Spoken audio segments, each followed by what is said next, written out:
The PGA Tour is in crisis, and the proof is right there in the player list. Top 10 stars are refusing to play the PGA Championship, not skipping a random Tuesday event, not pulling out of a practice round, refusing the PGA Championship, one of the four majors that defines a golfer's entire career and legacy. Scottie Scheffler, Rory McIlroy, Xander Schauffele, Matt Fitzpatrick, gone. Not injured, not sick, just gone. The world number one, a back-to-back Masters champion, a reigning PGA Championship winner, all looked at this stage and said, no thank you. Let that sink in for a second. And the tour, silent. Because what do you even say when your own stars publicly reject your own product? Here is what nobody is saying out loud. The players have finally figured out they hold all the cards.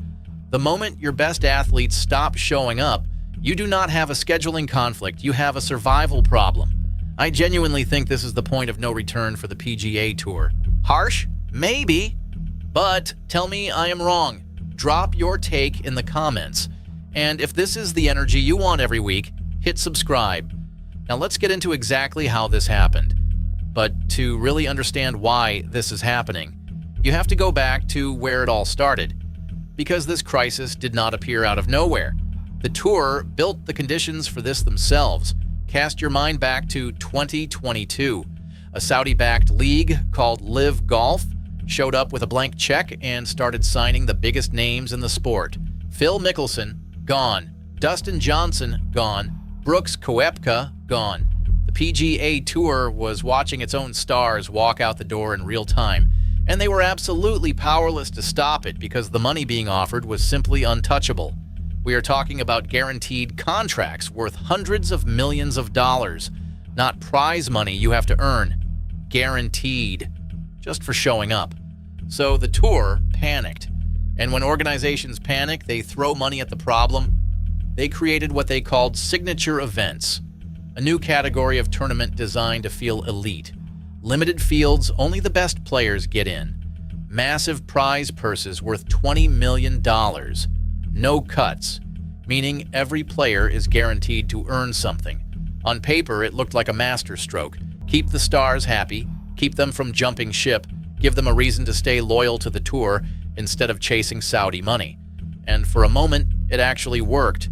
The big names stayed, the tour stabilized, LIV stopped signing major stars, and nobody significant has followed since. But here is the part that nobody inside the PGA Tour stopped to think about. And it is the exact reason those same stars are now walking away. When you create 8 of these elite events and stack them all into the same narrow window of the calendar, the exact same stretch that leads directly into the major championships, you are not giving your players a reason to stay engaged. You are giving them an impossible workload. Between the Masters in April and the PGA Championship in late May, the tour packed back-to-back signature events. The RBC Heritage, the Zurich Classic, the Cadillac Championship, the Truist Championship, 4 elite, high-pressure tournaments in 4 consecutive weeks, and then immediately after all of that, the PGA Championship itself. Think about what that actually means for a professional athlete. These are not casual rounds of golf. Every single one demands your absolute physical and mental best. The travel, the preparation, the pressure of competing against the best fields in the world week after week. Now do that 4 times in a row, and then show up fresh for the second major of the year. It is not possible, and the players knew it before the tour was willing to admit it. And when the world number one finally spoke up about this publicly, what he said stopped everyone in their tracks. Scottie Scheffler, defending PGA Championship champion, world number one, the most dominant golfer on the planet right now, came out and said directly that he cannot do 4 of these tournaments in 4 weeks and then compete at a major. Not that he does not want to, that he physically and mentally cannot. The best golfer on earth is telling the PGA Tour that their own schedule is broken, and Scheffler was not alone. Rory McIlroy, 6-time major champion, back-to-back Masters winner, a man who just made history that had not been made since Tiger Woods in 2002, chose to skip the Cadillac Championship entirely to protect himself for the PGA Championship, without a single apology. Xander Schauffele, the reigning PGA Championship winner before Scheffler, sat out. Matt Fitzpatrick, Robert McIntyre, Ludwig Oberg, all top 15 players in the world, all making the same calculation. Majors define careers. Signature events do not. And when forced to choose, they chose the major every single time. Scheffler and McIlroy skipping events is one thing, but what is actually happening at the PGA Championship itself, that is a completely different level of crisis that nobody is talking about. It is not just that top players skipped the events leading up to the PGA Championship. The major itself is missing names that should never be absent from a tournament of this magnitude. Tiger Woods, 15 major championships, the most recognizable athlete the sport has ever produced, is not at the PGA Championship. Woods was arrested on a driving under the influence charge in March and is currently in rehabilitation in Switzerland. The greatest golfer of his generation is watching from a rehab facility while the sport's second biggest major takes place without him. Phil Mickelson, a two-time PGA Championship winner, has played just one tournament all season. Colin Morikawa, the 2020 PGA Championship champion, withdrew with back problems. Will Zalatoris, runner-up at this very tournament in 2022, has barely played this year after his second back surgery. The defending champion's predecessor, the greatest player of all time, multiple past winners, all absent, all gone. The missing names are shocking enough, but the real bombshell is not who is absent. It is what their absence reveals about who actually holds the power in professional golf.